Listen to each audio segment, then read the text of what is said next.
बात करने के लिए लॉगिन करें www.astrotak.com। देखिए, रत्न जो हैं वो एक विशेष तरह की ऊर्जा का स्रोत हैं।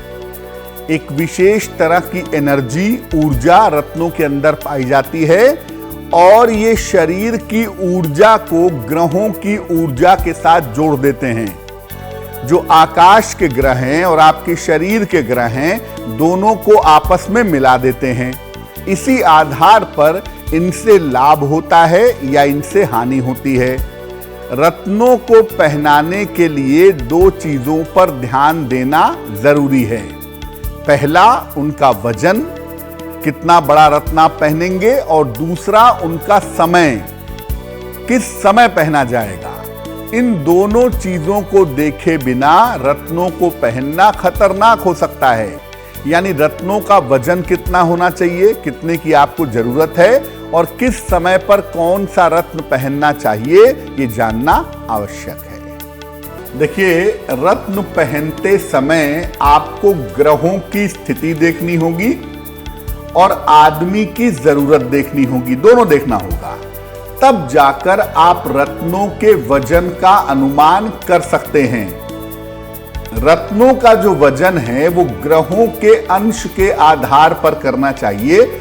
अगर कोई ग्रह अस्त है, अगर कोई ग्रह डिग्री में बहुत ज्यादा कमजोर है, तो ऐसी स्थिति में आप उसका बड़ा रत्न पहनाएंगे। और ग्रह अगर सामान्य है, आपको लाभ लेना है, तो आप सामान्य रत्न पहनाएंगे। आदमी के वजन के आधार पर रत्न नहीं पहनाए जाते हैं कि आदमी का वजन 100 किलो है तो उसको 50 रत्ती का पहना दो, 40 किलो है तो 10 रत्ती का पहना दो। आदमी के वजन से इसका संबंध नहीं है। आपके ग्रहों की डिग्री कितनी है, उसे कितनी ज्यादा मात्रा में बढ़ाना है, उसके आधार पर रत्नों का वजन डिसाइड होता है। इसके अलावा किसी रत्न की रश्मि की, किसी रत्न के किरण की ज्यादा आवश्यकता है तो आप बड़ा रत्न पहनेंगे। जैसे कोई ग्रह अगर बहुत ज्यादा कमजोर है और उसे बहुत ज्यादा मजबूत करना है तो आपको बड़ा रत्न पहनना है, और कम आवश्यकता है तो छोटा रत्न पहनना भी आपके लिए फायदा पहुंचाएगा। लेकिन इसका आदमी के वजन से कोई भी लेना देना नहीं है।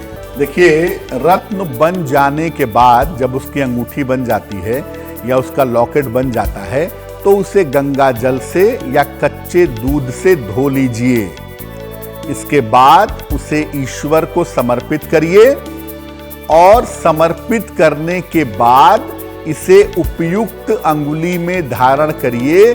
जिस उंगली में आपको पहनने को कहा गया है उसी उंगली में इसे धारण कर लेना चाहिए।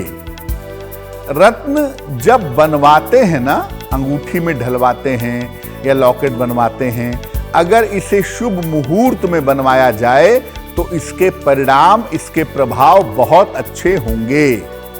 इसके अलावा इनको शुक्ल पक्ष में धारण करना ज्यादा बेहतर होगा।